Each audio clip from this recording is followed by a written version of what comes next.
আজকে আপনারা দেখতে পাচ্ছেন আমাদের মতো সাংবাদিকদের উপরে যেভাবে নির্মমভাবে হত্যা করছে, নির্মমভাবে বর্বরচিত হামলা করেছে, যেভাবে কুপিয়ে হত্যা করেছে এই সাংবাদিকদেরকে আপনারা দেখতে পাচ্ছেন যে তুহিন যিনি একজন ভালো বিশিষ্ট একজন সাংবাদিক, কি করেছে, সে করেছে যে একটি মেয়েকে দিয়ে ওখানে অস্ত্র শস্ত্র নিয়ে যখন মহড়া দিচ্ছে সেই মহড়ার সময় সে ভিডিও করেছে, সে ভিডিওর মাধ্যমে সে শত্রু হয়ে দাঁড়িয়েছে।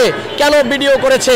কিন্তু আজকে আমরাও তো সাংবাদিক, আমাদের কোনো নিরাপত্তা আজকে এই বাংলাদেশে নাই। তত্ত্বাবধায়ক সরকারের উপদেষ্টা ডক্টর মোহাম্মদ ইউনূস স্যারের কাছে আমাদের প্রশ্ন যে আমাদের উপরে কেন এত নির্যাতন, এত নিপীড়ন? বর্তমান সরকার অন্তর্বর্তীকালীন সরকারের কাছে আমাদের দৃষ্টি আকর্ষণ, আজকে এখানে কিছুদিন পর পর আমাদের সাংবাদিকের উপর কেন এত হামলা হচ্ছে, আর সেই হামলা আমাদের উপর করার পর আমরা এটার কোনো বিচার পাচ্ছি না। আর বিচার না পাওয়ার কারণে আমাদের পরিবার আমাদের উপর ডিপেন্ডেন্ট থাকে, আমাদের উপর নির্ভরশীল থাকে। আর সেই পরিবার কখন কোথায় যাচ্ছে সেটাও কিন্তু আপনারা কোনো খোঁজ খবর নিচ্ছেন না। আসলে একের পর এক এই যে আসাদুজ্জামান তুহিন হত্যা হয়েছে হাজার হাজার মানুষের সামনে, আর সেই এখনো পর্যন্ত তাদেরকে কোনো বিচার করা হচ্ছে না। আর এই সে বিচার যদি করা না হয় আমরা প্রতিনিয়ত শুধু জেলা উপজেলা সারা বাংলাদেশ থেকে যত সাংবাদিক আছি আমরা সবাই ঐক্যবদ্ধভাবে ঠিক এইরকম জাতীয় প্রেস ক্লাবের সামনে আমরা যতক্ষণ না পর্যন্ত বিচার না পাবো ততক্ষণ পর্যন্ত এইভাবে আমরা একের পর এক মানববন্ধন করতেই থাকবো। এই যে আজকে আমরা এখানে জাতীয় রিপোর্টার ক্লাবের মাধ্যমে এখানে জাতীয় প্রেস ক্লাবের সামনে কিন্তু আমরা আজকে ঐক্যবদ্ধ হয়েছি। এরকম অনেক সাংবাদিক ক্লাব, অনেক সাংবাদিক প্রেস ক্লাব এরকম কিন্তু প্রতিনিয়ত আসতেছেন এবং এরকম কথা বলার সুযোগ নিচ্ছেন। আসলে আমাদের কথা সেই জায়গার মধ্যে পৌঁছে যাচ্ছে কিনা সেটাও কিন্তু আদৌ আমরা বুঝতে পারছি না। তবে অন্তর্বর্তীকালীন সরকারের কাছে এই মুহূর্তে আবেদন, আমরা আসাদুজ্জামান তুহিনের এই যে কুপিয়ে হত্যা করা হয়েছে এটা শীঘ্র বিচারের আওতায় আনার জন্য আমরা আহ্বান করছি। আমাদের ভারাক্রান্ত মনে একটু যখন বলতে ইচ্ছে হচ্ছে যে যখন তোমার কেউ ছিল না তখন ছিলাম আমি, এখন তোমার সব হয়েছে পর হয়েছিল আমি।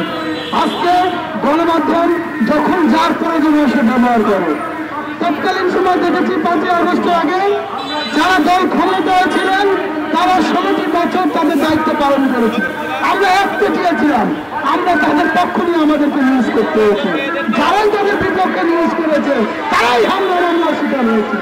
এখন 5ই আগস্টের স্বাধীনতা অর্জন করার পরে 1971-এর পরে 24-এর পরে এখন আমরা কি শুনতে পেয়েছি? 4টা দলের স্বার্থে গিয়েছি। একদিকে বাংলাদেশ জামাত ইসলামী, দ্বিতীয় দিকে বিএনপি, বাংলাদেশ জাতীয়তাবাদী দল, তৃতীয় শ্রেণীতে আছে এনসিপি, এরপর আছে স্বৈরাচার ফ্যাসিস্ট আওয়ামী লীগ। তো আমরা কোথায় পালাবো? আমাদের পালাবার কোনো পথ নাই। আমরা গণমাধ্যমরা এখন এমন একটি জায়গায় এসে দাঁড়িয়েছি, আমরা সত্যনিষ্ঠ বস্তুনিষ্ঠ তথ্য উদ্ঘাটন করে প্রকাশ করতে পারছি না, আমরা বাধাগ্রস্ত হচ্ছি। আজকে আসাদুজ্জামান তুহিন ভিডিও ধারণ করার কারণে আজকে তাকে জীবন দিতে হয়েছে। তাহলে দুষ্কৃতিকারীরা যদি সংখ্যায়, আমরা কিন্তু সংখ্যায় কম নয়, সেটাও কিন্তু মনে রাখবেন। সাংবাদিকরা কিন্তু মূর্খ না, সাংবাদিকরা কিন্তু পড়ালেখা না করে কিন্তু এইখানে আসে নাই। যদি সাংবাদিকরা পড়ালেখা করে থাকে, স্কুল কলেজ ইউনিভার্সিটিতে যদি পড়ালেখা করে থাকে, তাহলে কিন্তু সাংবাদিকরা কিন্তু একসময় গুন্ডামিও করে আসছে। কিন্তু সাংবাদিকরা গুন্ডামি প্রতিহত করার মতো ক্ষমতা রাখে। আমরা কিন্তু গুন্ডামি করতে চাই না, আমরা কলম যোদ্ধা, কলম সৈনিক। আমরা কলমের মাধ্যমে, আমরা আমাদের কথার মাধ্যমে আমরা সমাজের দেশের সকল অপরাধ প্রকাশ করতে চাই। সেই কলমের খুঁচায় প্রকাশ করলে যদি আমাদের যদি সমস্যা হয় তাহলে সেই সমস্যার দায়ভার কে নেবে? আমরা চলে যাব, আমরা এখানে আপনাদের জন্য দাঁড়াবো না। আমরা আর আপনাদেরকে বলবো না যে আমাদের অধিকার দেন, আমরা আপনাদের দাবি তুলবো না যে আমাদের অধিকার দরকার। তাই আমি এখনই বলছি, আমি এই রাষ্ট্রকে বলছি, এই রাষ্ট্রকে জবাবদিহিতা করছি। যদি 24 ঘন্টার মধ্যে আপনার একটা সুরক্ষা আইনের ব্যবস্থা না করেন, যদি 24 ঘন্টার মধ্যে আপনাদের সুরক্ষা আইনের ব্যবস্থা না হয়, তাহলে এই সাংবাদিকরাই আবার রাস্তায় নেমে আসবে, গণমাধ্যম কর্মীরাই রাস্তায় নেমে প্রতিবাদ করবে, আপনাদের দেখিয়ে দিবে এই স্বৈরা শাসন যেভাবে পালিয়েছে ঠিক আপনাদের ওইভাবে পালাতে হবে। কোথায় যাবে 2 হত্যাকাণ্ডের বিচার? বিচার আদৌ হবে? আদৌ কি এই আসামিরা শাস্তিযোগ্য শাস্তি পাবে নাকি পাবে না? এই প্রশ্ন আমাদের থেকেই যাবে। তবু আমরা বলতে চাই, যেমন বাংলা নিউজের নাদিমকেও এইভাবে হত্যা করেছিল, আপনি দেখেন নাদিম হত্যাকাণ্ডের বিচার কি আমরা পেয়েছি? আমরা বিচার, আমরা কখনো এই বিচার পাইনি। আমরা দেখেছি সেই নাদিমকে হত্যার পরে যে চেয়ারম্যান কারাগারে ছিল তাকে এই ইন্টারিয়াম সরকার খালাস দিয়ে দিয়েছে, আমাদের কলেজে আঘাত করেছে। তাহলে আপনি মনে করেন যে তাদের বিচার হবে? এই দেশে কোনো বিচার নেই। তাহলে সাংবাদিকরা, গণমাধ্যম কর্মী হিসেবে আমাদের কি ভূমিকা থাকতে পারে? আমরা কি রাখতে পারি? আমাদের চোখের কান্না নীরবে সইতে সইতে আমাদের ওয়ালে পিঠ থেকে গিয়েছে। আমরা চাই গতকালকে যেমন আটক করেছে সন্ত্রাসীদের, সারা বাংলাদেশে একইভাবে সকল সন্ত্রাসের সকল নিহত আহতদের বিচার এবং আটক দাবি জানাচ্ছি, এবং পুনরাবৃত্তি যেন না হয় সেই ব্যবস্থা, সাংবাদিক সুরক্ষা আইন এবং সাংবাদিক নির্যাতনের বিরুদ্ধে সরকারের যে কঠোর পদক্ষেপ নেওয়ার দাবি জানাচ্ছি। আপনারা জানেন বাংলাদেশ মফস্বল সাংবাদিক ফোরাম কেন্দ্রীয় ঘোষিত যে 14 দফা দাবি আমরা 14 বছর দিয়ে করে আসছি। আমরা জানেন যে কয়েকদিন আগে আমরা 13 বছর পূর্তি এবং 14 বছর পূর্তি অনুষ্ঠান করেছি প্রেস ক্লাবে।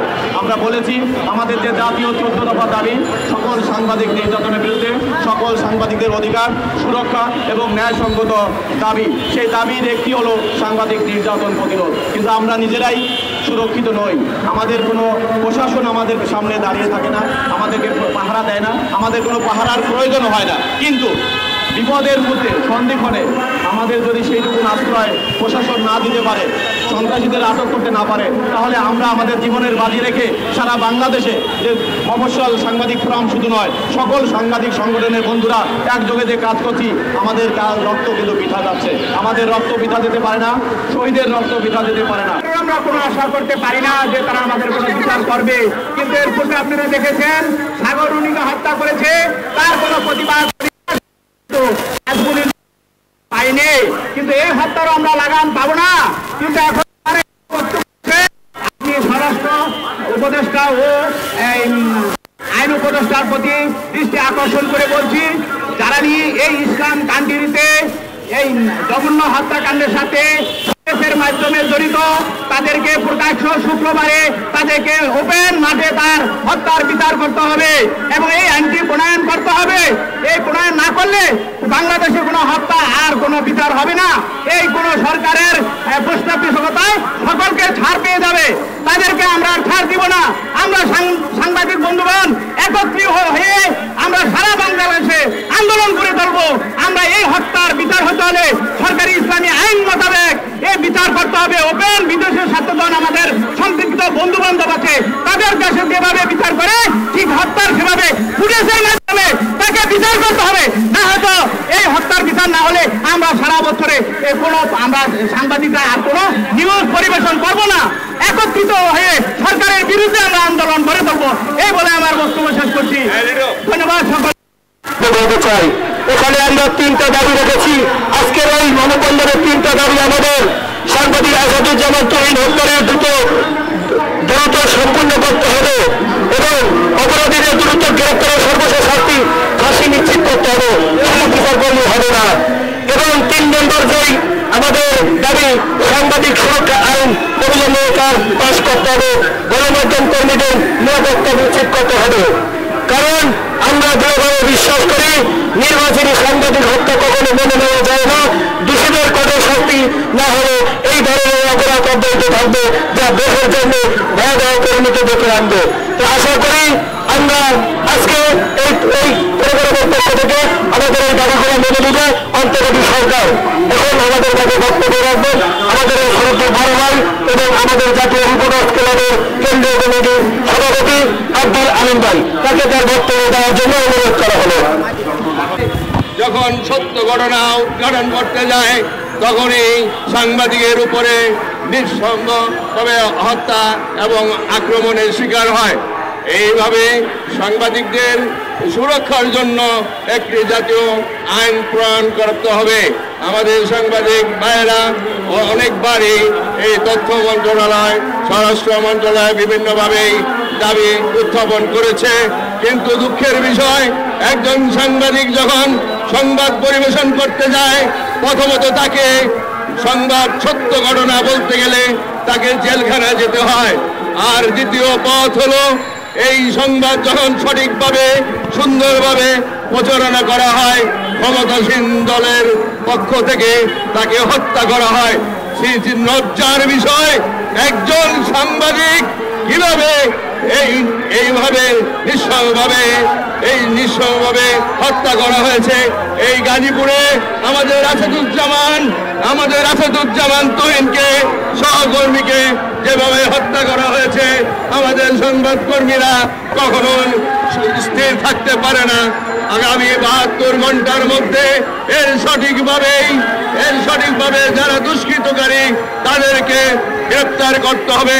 তবে প্রশাসনকে অনেক ধন্যবাদ, যারা জড়িত ছিল তাদের অধিকাংশকেই গ্রেপ্তার করেছে।